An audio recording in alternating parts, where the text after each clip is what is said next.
കേരളം വിധിയെഴുതാൻ ഇനി 12 ദിവസങ്ങൾ മാത്രം. ഓരോ ദിവസവും തെരഞ്ഞെടുപ്പിന്റെ പ്രചാരണ വിഷയങ്ങൾ മാറി മാറി വരികയാണ്. ഏറ്റവും ഒടുവിൽ പെരുമ്പാവൂർ ജിഷ കൊലപാതകമാണ് കേരളം ഇന്ന് ഏറെ ചർച്ച ചെയ്തത്. ഈ സംഭവം പ്രധാന പ്രചാരണായുധമാക്കാനാണ് ഇടതുമുന്നണിയുടെ തീരുമാനം. ഒപ്പം ഉദുമയിൽ UDF സ്ഥാനാർത്ഥി കെ സുധാകരൻ കള്ളവോട്ടിന് ആഹ്വാനം ചെയ്തെന്ന ആരോപണവുമായി ഇടതുമുന്നണി രംഗത്തെത്തി. 8ഉം 10ഉം തവണ മത്സരിച്ചിട്ടും മാറി നിൽക്കാത്ത മുതിർന്ന നേതാക്കളെ വിമർശിച്ച കോൺഗ്രസ് APCCയുടെ എക്സിക്യൂട്ടീവ് അംഗം TN പ്രതാപനും ഇന്ന് രംഗത്ത് വന്നു.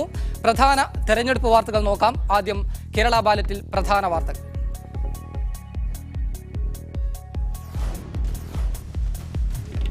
ജിഷയുടെ കൊലപാതകം UDF സർക്കാരിനെതിരായ പ്രചാരണായുധമാക്കി LDF. കഴിവുള്ള മുഖ്യമന്ത്രി ഭരിച്ചിരുന്നെങ്കിൽ ഇത്തരം തെമ്മാടിത്തം നടക്കുമായിരുന്നോ എന്ന് VS. മുഖ്യമന്ത്രിയും ആഭ്യന്തരമന്ത്രിയും മാപ്പ് പറയണമെന്ന് കോടിയേരി ബാലകൃഷ്ണൻ. ക്രിമിനലുകളെ സംരക്ഷിക്കുന്ന സർക്കാരാണ് സംസ്ഥാനം ഭരിക്കുന്നതെന്ന് പിണറായി വിജയൻ. ഉദുമയിൽ കെ സുധാകരൻ കള്ളവോട്ടിന് ആഹ്വാനം ചെയ്തതായി ആരോപണം. സുധാകരന്റെ പ്രസംഗത്തിന്റെ ദൃശ്യങ്ങൾ പുറത്ത്. അങ്ങനെ അയക്കുന്ന ആൾ ഇവിടെ വന്ന് വോട്ട് ചെയ്യണം. നാട്ടിലില്ലാത്തവൻ അവിടെ വോട്ട് ചെയ്യുമെങ്കിൽ ഇവിടെയും കൗണ്ടർ ടിപ്പ് ഫോർ ടാക്സ് ഐശ്വനായി ഒരു യുദ്ധത്തിലാണ് അവരുടെ വേദോപദേശം കൊടുത്തൊന്നും അവരെ നന്നാക്കാനൊന്നും നമുക്ക് കഴിയില്ല. നിങ്ങൾ കള്ളവോട്ട് ചെയ്യരുത് എന്നൊക്കെ തെരഞ്ഞെടുപ്പിൽ 8ഉം 10ഉം തവണ മത്സരിച്ച കോൺഗ്രസ് നേതാക്കൾ പോലും മാറി നിൽക്കാൻ തയ്യാറാകുന്നില്ലെന്ന് TN പ്രതാപൻ. മൂല്യങ്ങൾ ബലികഴിച്ചുള്ള നീക്കുപോക്കിന് താനില്ല. തെരഞ്ഞെടുപ്പിന് ഇനി 12 നാളുകൾ. സ്ഥാനാർത്ഥികൾ പ്രചാരണ തിരക്കിൽ. VSഉം ഉമ്മൻചാണ്ടിയും പാലക്കാട്. BJP കോൺഗ്രസ് ദേശീയ നേതാക്കൾ കേരളത്തിലേക്ക്.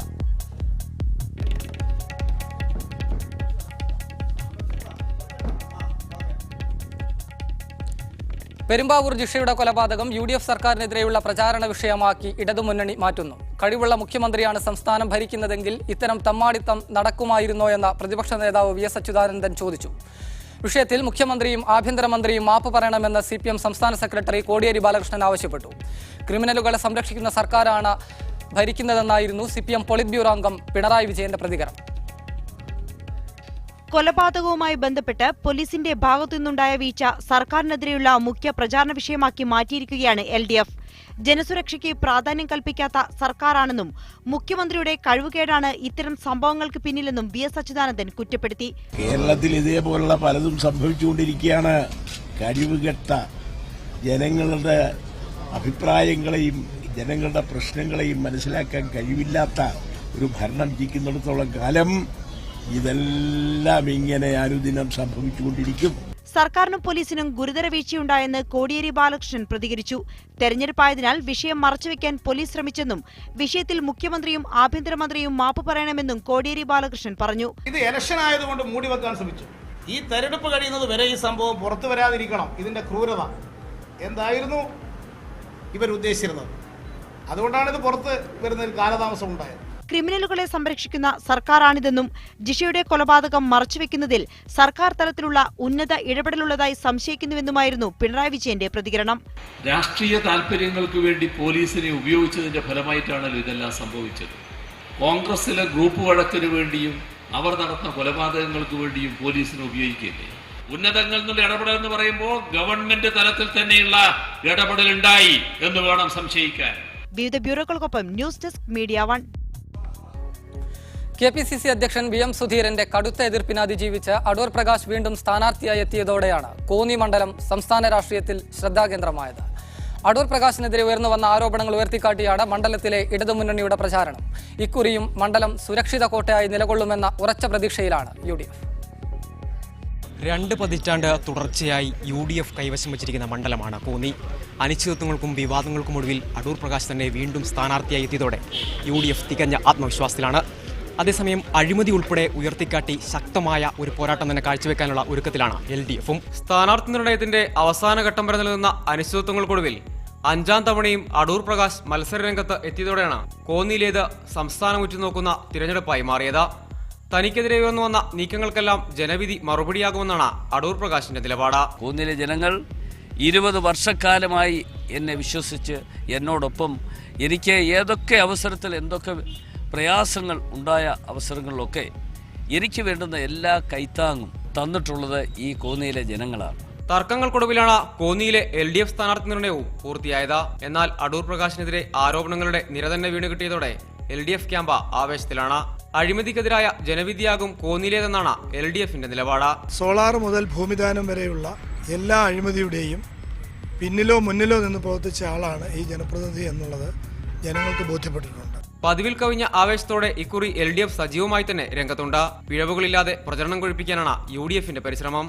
ക്യാമറ പേഴ്സൺ അനീഷ് കാഞ്ഞങ്ങാടിനൊപ്പം സജോ ദേവസ്യ, മീഡിയ 1, പത്തനംതിട്ട. കോഴിക്കോട് ജില്ലയിൽ നിന്നുള്ള ഏക മന്ത്രിയായ ഡോക്ടർ MK മുനീർ മത്സരിക്കുന്ന മണ്ഡലമാണ് കോഴിക്കോട് സൗത്ത്.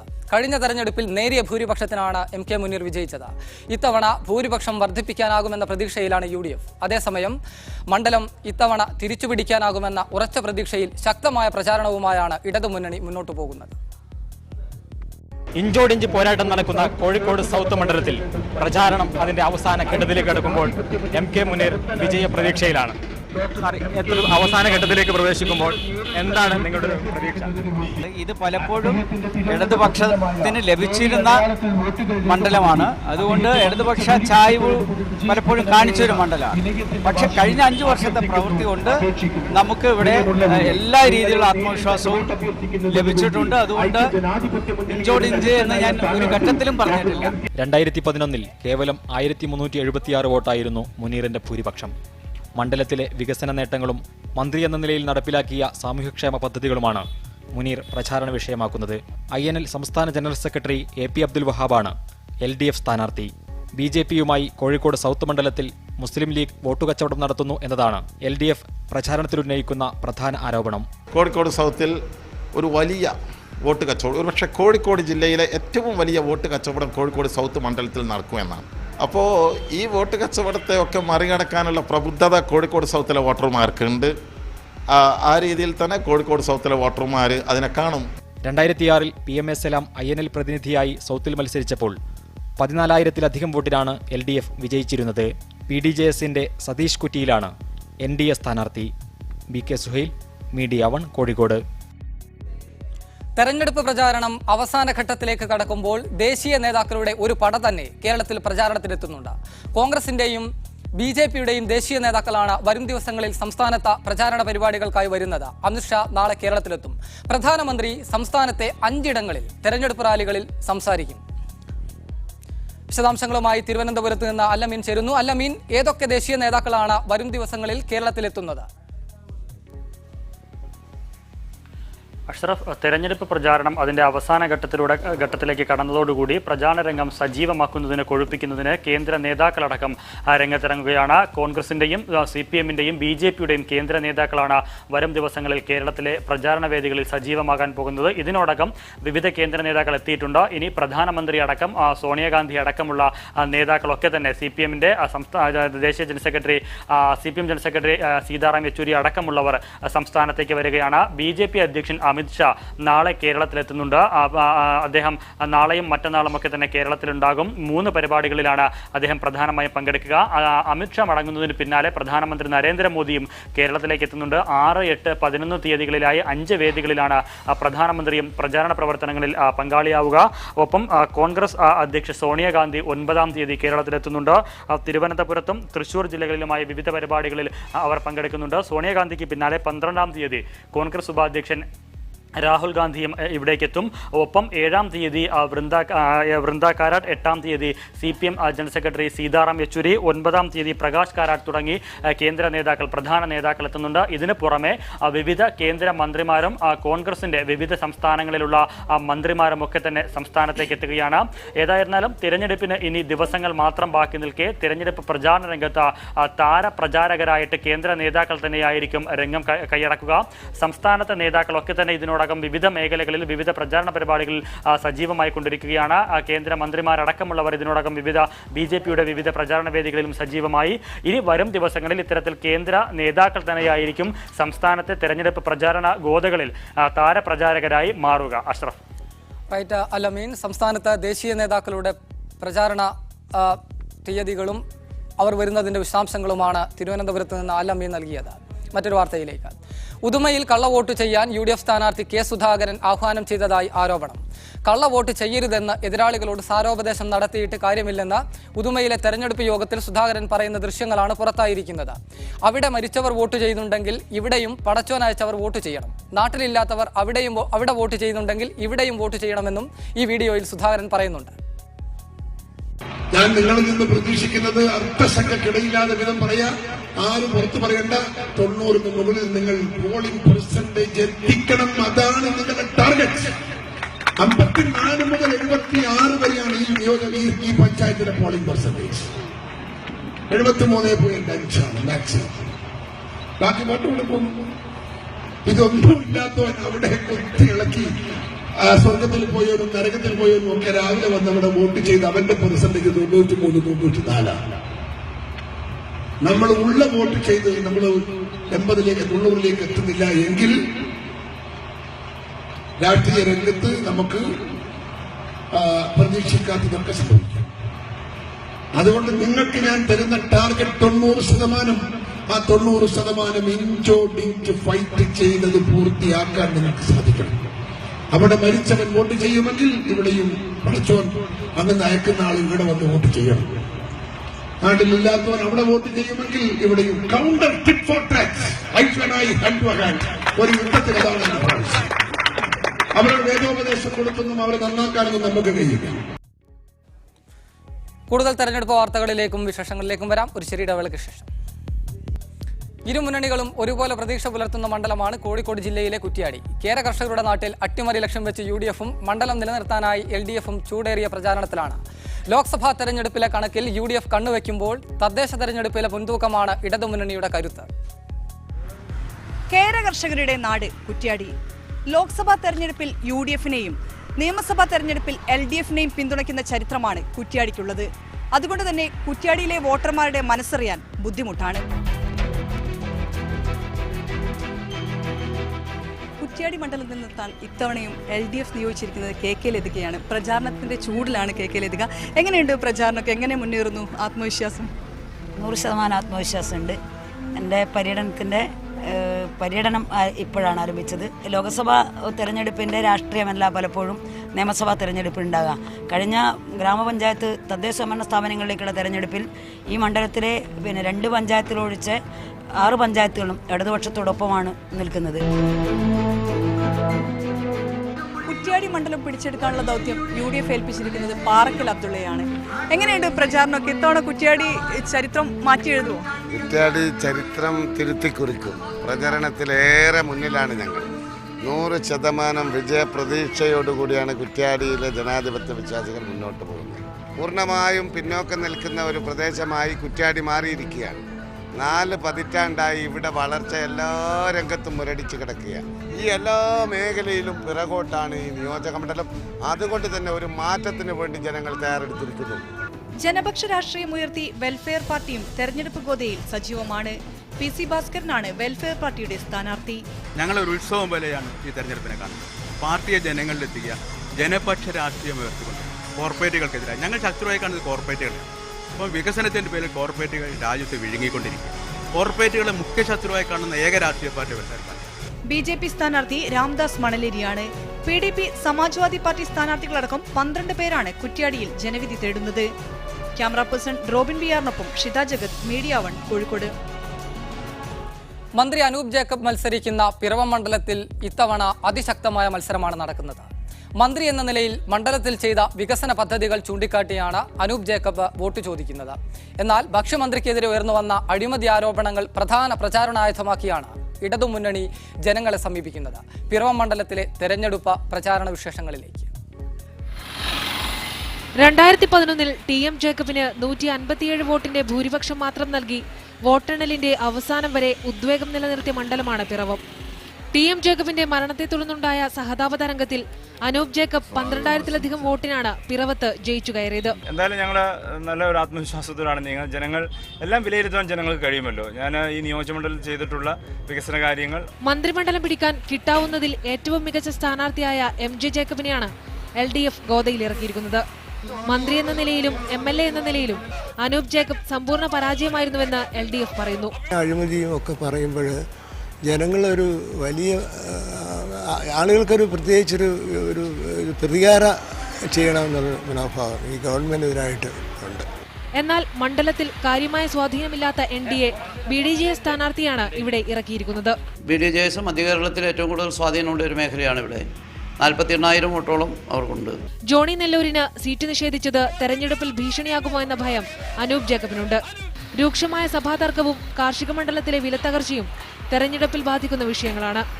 ഇക്കുറി കടുത്ത മത്സരം നടക്കുന്ന മണ്ഡലങ്ങളിലൊന്നാണ് പിറവം. MJ ജേക്കബും അനൂപ് ജേക്കബും പരസ്പരം ഏറ്റുമുട്ടുമ്പോൾ 50,000-ഓളം വരുന്ന ഈഴവ വോട്ടുകൾ നിർണായകമാകും. പിറവത്തു നിന്നും ക്യാമറ പേഴ്സൺ മോനിഷ് മോഹനൊപ്പം ബിൻസി രവീന്ദ്രൻ, മീഡിയ 1. കടുത്തിരുത്തി കടക്കാൻ മുൻമന്ത്രി മോൻസ് ജോസഫും സ്കറിയ തോമസും തമ്മിൽ കടുത്ത പോരാട്ടമാണ് നടക്കുന്നത്. അവസാന ലാപ്പിലേക്ക് പ്രചാരണമെത്തുമ്പോൾ കർഷക പ്രശ്നങ്ങളാണ് പ്രധാനമായും പ്രചാരണ രംഗത്ത് സജീവമായിരിക്കുന്നത്. ഇടതുമുന്നണി സ്കറിയ തോമസ് വിഭാഗത്തിന് നൽകിയ ഏക സീറ്റുമാണ് കടുത്തുരുത്തിയ. UDF വിജയമുറപ്പിച്ച മണ്ഡലങ്ങളിൽ ഒന്നാണ് കടുത്തുരുത്തി. പിടിച്ചടക്കാനാകുമെന്ന് LDFും കരുതുന്നു. കേരള കോൺഗ്രസ് എമ്മിൽ PJ ജോസഫ് വിഭാഗം ലയിച്ചതോടെയാണ് UDFന്റെ ഉറച്ച കോട്ടയായി കടുത്തുരുത്തി മാറിയത്. ഈ ഒരൊറ്റ കാരണം കൊണ്ട് മാത്രം UDF സ്ഥാനാർത്ഥി മോൻസ് ജോസഫ് വിജയമുറപ്പിക്കുന്നു. വികസന പ്രവർത്തനങ്ങളുമായി ബന്ധപ്പെട്ടുള്ള എല്ലാ നല്ല കാര്യങ്ങളും ഈ മണ്ഡലത്തിൽ നടപ്പാക്കാൻ UDF ഗവൺമെന്റിന്റെ ഈ 5 വർഷ കാലഘട്ടത്തിനുള്ളിൽ കഴിഞ്ഞു എന്നുള്ളത് ജനങ്ങളെ സംബന്ധിച്ചിടത്തോളം UDFന് അനുകൂലമായി സഹായിക്കുന്നതിനുള്ള വലിയ ഘടകമാണ്. കർഷക വോട്ടുകൾ നിർണായകമായ മണ്ഡലത്തിൽ വിലയിടിവടക്കമുള്ള പ്രശ്നങ്ങൾ സജീവ ചർച്ചയാക്കുകയാണ് LDF. റബ്ബർ വിലയിടിഞ്ഞ സാഹചര്യങ്ങളിൽ UDF സർക്കാർ ഇടപെട്ടില്ലെന്ന വിമർശവും ഉയർത്തുന്നുണ്ട്. പാലയുടെ തൊട്ടുചേർന്ന് കിടക്കുന്ന മണ്ഡലമായതിനാൽ KM മാണിക്കെതിരായ ബാർക്കോഴ കേസും പ്രചരണായുധമാണ്. വികസിച്ചിരിക്കുന്ന അഴിമതി മാത്രമേ ഉള്ളൂ. അഴിമതിയല്ലാതെ രാജ്യത്തിലെ കൃഷിക്കാരുടെ പ്രശ്നങ്ങൾ ധാരാളമുണ്ട്. BJPക്ക് വലിയ സ്വാധീനമില്ലാത്ത മണ്ഡലത്തിൽ PC തോമസിനൊപ്പം നിൽക്കുന്ന അഡ്വക്കേറ്റ് സ്റ്റീഫൻ ചാഴികാടനാണ് NDA സ്ഥാനാർത്ഥി. M പ്രമോദിനൊപ്പം റഹീസ് റഷീദ്, മീഡിയ 1, കോട്ടയം. തെരഞ്ഞെടുപ്പിൽ 8ഉം 10ഉം തവണ മത്സരിച്ച കോൺഗ്രസ് നേതാക്കൾ പോലും മാറി നിൽക്കാൻ തയ്യാറാകുന്നില്ലെന്ന് KPCC എക്സിക്യൂട്ടീവ് അംഗം TN പ്രതാപൻ. തന്നെ തകർക്കാനായി ചിലർ പിറകെ കൂടിയിട്ടുണ്ടെന്നും മൂല്യങ്ങൾ ബലികഴിച്ചുള്ള നീക്കുപോക്കിന് തയ്യാറല്ലെന്നും TN പ്രതാപൻ പറഞ്ഞു. റിസാല വാരികയിൽ പ്രസിദ്ധീകരിച്ച അഭിമുഖത്തിലാണ് പ്രതാപന്റെ വിമർശനം. നിയമസഭയിലേക്ക് ഒരു അവസരം ലഭിക്കാത്ത മിടുക്കരായ ഒട്ടേറെ പേർ കോൺഗ്രസിലുണ്ട്. 8ഉം 10ഉം തവണ മത്സരിച്ചവർ പോലും മറ്റുള്ളവർക്ക് അവസരം നൽകാനായി മാറി നിൽക്കാൻ തയ്യാറാകുന്നില്ല. ഇത്തവണ ആര്യാടൻ മുഹമ്മദ് മാത്രമാണ് അതിന് തയ്യാറായത്. അതുപോലും സ്വന്തം മകന് വേണ്ടിയാണെന്നും TN പ്രതാപൻ അഭിമുഖത്തിൽ പറയുന്നു. സീറ്റ് ചോദിച്ച് രാഹുൽ ഗാന്ധിക്ക് താൻ കത്തെഴുതിയെന്ന് പ്രചരിപ്പിച്ചവർ തന്റെ നാശം ആഗ്രഹിക്കുന്നവരാണ്. താൻ നിയമസഭയിലെത്തരുതെന്ന് ആഗ്രഹിക്കുന്ന ഇക്കൂട്ടരുടെ പിറകിൽ മദ്യലോബിയാണ്. ചിലരുടെയെല്ലാം കണ്ണിലെ കരടായി MLA ആകുന്നതിനേക്കാൾ നല്ലത് ജനങ്ങൾക്കിടയിൽ ഒരു മൺതരിയാകുന്നതാണ്. തന്നെ ഇല്ലാതാക്കാൻ ചില മാധ്യമപ്രവർത്തകരും ഏതാനും യുവനേതാക്കളും പിന്നാലെ കൂടിയിട്ടുണ്ടെന്നും പ്രതാപൻ പറയുന്നു. ഗോവധ നിരോധനത്തിന്റെ കാര്യത്തിൽ കോൺഗ്രസ് കൂടുതൽ ശക്തമായ നിലപാട് എടുക്കണമായിരുന്നു. ശക്തമായ നിലപാടെടുക്കാത്തതുകൊണ്ട് ന്യൂനപക്ഷങ്ങളിലുണ്ടായ സംശയമാണ് തദ്ദേശ തെരഞ്ഞെടുപ്പിലെ തിരിച്ചടിക്ക് കാരണമായത്. മൂല്യങ്ങളെ ബലികഴിച്ച് ഒരു രാഷ്ട്രീയ നീക്കുപോക്കിനും താൻ തയ്യാറല്ല. അതുകൊണ്ടാണ് മെത്രാൻകായൽ വിഷയത്തിലും സന്തോഷ് മാധവിന് ഭൂമി കൊടുത്ത വിഷയത്തിലും താൻ ഇടപെട്ടതെന്നും അഭിമുഖത്തിൽ TN പ്രതാപൻ പറയുന്നു. മീഡിയ 1, കോഴിക്കോട്. കേരള ബാലറ്റിൽ ഒരിടവേള കൂടി. ആഭ്യന്തരമന്ത്രി രമേശ് ചെന്നിത്തല കൊല്ലത്ത് മാധ്യമങ്ങളെ കാണുകയാണ്, വാർത്താ സമ്മേളനം നടത്തുകയാണ്. തത്സമയ സംപ്രേഷണം. ഞാൻ ആശുപത്രിയിൽ പോകുന്ന ശ്രമം ഉപേക്ഷിക്കുകയാണുണ്ടായത്. ഏറ്റവും വേദനാജനകവും ഹൃദയഭേദകവുമായ സാഹചര്യമാണ്, സംഭവമാണ് അവിടെ ഉണ്ടായത്. ഉന്നത പോലീസ് ഉദ്യോഗസ്ഥന്മാരുമായി ഞാൻ വളരെ വിശദമായ ചർച്ചകൾ നടത്തുകയുണ്ടായി. കേസിൻ്റെ അന്വേഷണം നല്ല ദിശയിലാണ് മുന്നോട്ട് പോകുന്നത്. പ്രതികളെ എത്രയും പെട്ടെന്ന് പിടിക്കാനുള്ള നടപടികൾ സ്വീകരിച്ചു വരികയാണ്. ADGP ശ്രീ പത്മകുമാർ സ്ഥലത്ത് ക്യാമ്പ് ചെയ്യുന്നുണ്ട്. മധ്യമേഖല IG ശ്രീ യാദവിൻ്റെ നേതൃത്വത്തിൽ ഒരു പ്രത്യേക അന്വേഷണ സംഘം തന്നെ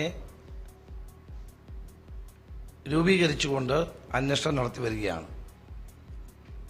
മധ്യമേഖല IG മഹിപാൽ യാദവ് 7 വർഷക്കാലം CBI ജോലി ചെയ്ത കേരള പോലീസിലെ ഏറ്റവും സ്ത്രീ സുരക്ഷയ്ക്ക് രാഷ്ട്രീയ പാർട്ടികൾ വേണ്ട ഗൗരവം നൽകുന്നുണ്ടോ? ഈ വിഷയമാണ് കോഴിക്കോട് നിന്ന് ഷിത തയ്യാറാക്കിയ കവല ചർച്ച ചെയ്യുന്നത്. ഇതോടുകൂടി കേരള ബാലറ്റ് അവസാനിക്കുന്നു. ഇനി ഈവനിംഗ് ന്യൂസിൽ അപർണയും നസ്രിയയും. കേരളത്തിൽ ഒരു സ്ത്രീ കൂടി ആക്രമിക്കപ്പെട്ടു. തെരുവിലല്ല, വീട്ടിനകത്ത്. പെരുമ്പാവൂരിൽ ജിഷയ്ക്ക് നേരെ നടന്നത് ക്രൂരമായ പീഡനമാണ്. ഈ സംഭവത്തിന്മേൽ ഒട്ടേറെ രാഷ്ട്രീയ കോലാഹലങ്ങളുമുണ്ടായി. ഇതിനുമപ്പുറം വാദപ്രതിവാദങ്ങൾക്കുമപ്പുറം രാഷ്ട്രീയ പാർട്ടികൾ സ്ത്രീ സുരക്ഷ എന്നൊരു അജണ്ട മുന്നിൽ വെക്കുന്നുണ്ടോ? കവല ഇന്ന് അന്വേഷിക്കുന്നത് ഇതാണ്. രാഷ്ട്രീയ പാർട്ടികളുടെ അജണ്ടയിൽ സ്ത്രീ സുരക്ഷ എന്നൊന്നുണ്ട്. ഓരോ സംഭവം വരുമ്പോൾ രാഷ്ട്രീയ പാർട്ടികൾ മുതലെടുപ്പ് നടത്തുന്നുണ്ട്. അപ്പോൾ അത് സ്ത്രീ സുരക്ഷ ഒരു രാഷ്ട്രീയ പാർട്ടിയും നടപ്പിലാക്കുന്നില്ല. കേന്ദ്ര ഗവൺമെന്റും നടപ്പിലാക്കുന്നില്ല, കേരള ഗവൺമെന്റും നടപ്പിലാക്കുന്നില്ല, ഒരു സ്റ്റേറ്റ് ഗവൺമെന്റ് നടപ്പിലാക്കും. സ്ത്രീകൾക്ക് ഇവിടെ ഒരു സുരക്ഷയില്ല. സ്ത്രീകൾ പട്ടാപ്പകൽ പോലും സ്ത്രീകൾ ഇറങ്ങി നടക്കാൻ വിഷമിക്കുന്ന കാലമാണ്.